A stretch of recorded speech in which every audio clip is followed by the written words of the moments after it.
And this is an old image from the 1600s by Athanasius Kircher. And he was trying to work out how volcanoes actually work, and he pictured this ocean of fire inside the earth, and then he assumed that these fires would come out and they make volcanoes here. So, does this have anything to do with the Canaries? I actually believe so, but let me give you a little bit more evidence. Now, an important observation is that the smaller islands in the archipelago are all on the western end. So here we have El Hierro, here we have La Palma and La Gomera, and Tenerife is much larger. There's a new little volcano growing, Las Hijas. It's underwater. It hasn't yet reached the ocean surface, but it's believed that it's growing as well. And it might make a new island. So if we look at the distribution, what we see is that there's the small islands here in the west, and then we have these tall, big islands in the center, and the very flat islands here in the eastern part of the archipelago. And some people want to draw it with vertical exaggeration, and then it looks like this. We have these huge kind of steep volcanoes here in the center, and then we go very shallow, and there's actually some volcanoes underwater, which I haven't talked about, that are going further towards the northeast. So there's a whole chain of islands. And this is very important for explaining the origin. So there is this change with the young volcanoes here in the west, and the old flat islands here in the east, and the big islands that have grown to full size in the center. The idea is that the island chain is growing towards the west, and that the islands in the east are much older, and they have already been deeply eroded, while those in the western part, they're young, they're kind of juvenile volcanoes, if you will, and they are growing small islands now that likely will become bigger as well with time. So, and this is consistent with some ocean bottom work that has been done by oceanographers. And what we found out is that the islands in the east, they sit on older sedimentary rocks than the islands in the west. They sit on younger rocks. So there's good indication that the islands in the eastern part have formed some 20 million years ago, while the islands in the western part have only formed about 1 million years ago. So there's an age progression throughout the archipelago. And the oldest rocks we find on Fuerteventura are 20 million years old, while the oldest rocks we find on El Hierro and La Palma are 1 to 1.7 million years old.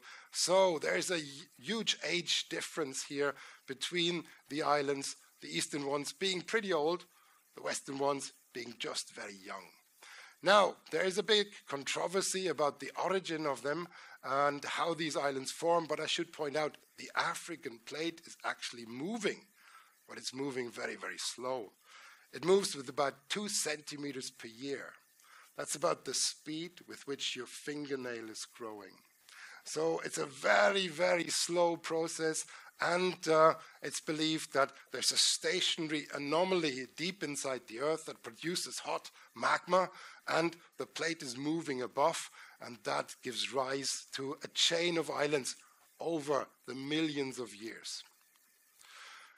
So I should point out that the controversy goes a little further. It's much more sophisticated, actually, and that is that some people think there could be a fracture underlying it rather than a moving plate. And I should point out that the islands here have very peculiar shapes. Islands that form on fractures like the Azores, they tend to be very long. This is not what we see in the Canary Islands, so this argues against the fracture concept. And fractures in the ocean floor, like here around the Azores, they produce loads of earthquakes also here. This is the North African seaboard. This is the Atlas Mountains. Here's a plate boundary between Europe and Africa. There's loads of earthquakes. Very few earthquakes in the Canary Islands. So the idea of them forming along a plate boundary is not substantiated. And we have a slightly different model, and that is that the rotation of the African plate allows, well, this magma anomaly, like with a Bunsen burner, burn little islands, little holes into the crust, and that makes the little islands. and therefore we have an age progression, and we can see the rotation. Indeed, we don't only see that for the Canary Islands, we also see this for Madeira. So there is a rotation pole. In geoscience, we call it an Euler pole, and around which the African plate is rotating, and the island groups seem to follow this trend rather neatly. So this is further support. People have done, geophysicists have done seismic tomography. They're sending seismic waves deep into the earth, and there they see potential anomalies. And here's the Canary Islands, and we see a deep anomaly under the Canary Islands as well as under the Cape Verde Islands. So here it's a little larger, and that implies that the magma is coming from very deep. It's not just a surface fracture, it's a deep melting anomaly inside the earth that feeds the volcanoes of the Canary Islands. So let me bring you to this little sketch, and I hope I can make it work now. So here we are. So the idea is that the plate is moving very, very slow, and we have this steep melting anomaly, and it produces one island after the next. The plate is transported away from this hot spot, from this plume of hot material, and this gives rise to a series of islands from Fuerteventura all the way to La Palma and El Hierro in the eastern part. And this is a very similar model to the Hawaiian island chain, and it's believed to be the explanation here. Now, coming back to Athanasius Kircher and his idea about how the Earth works, this is the modern view of how the Earth works. And here we have an inner hot area inside the planet, and material is rising up. And here's Africa, and I think I have a rotation for you there. This is Africa down there, and I've just flipped the map around now. Now Africa is here, and indeed we have this melting anomaly coming up. It's not so different to Athanasius Kircher, I find.